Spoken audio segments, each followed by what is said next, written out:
White has this kind of contradictory capacity. White is the absence of color. White is all of the colors. White is charged, it's complicated. It's got fear in it, it's got hope. It has come to symbolize a lot of other emotions.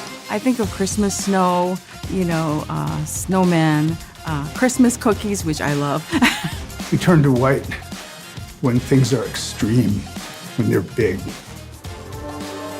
The Got Milk campaign actually started with the absence of something. We made lakes out of white paint, so the whiteness of the paint became a big discussion, like how white was milk? Is it really white? Are you sure it's really white? We actually went with the whitest paint that we could get.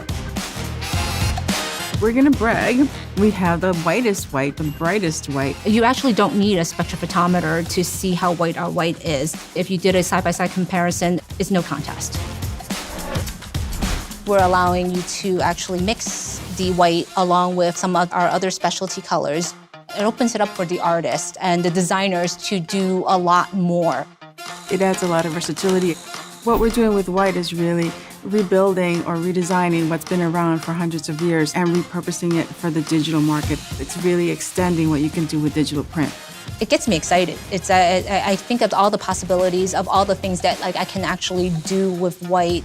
But what gets me even more excited is the fact that I can do this all in one design. You're actually seeing something new.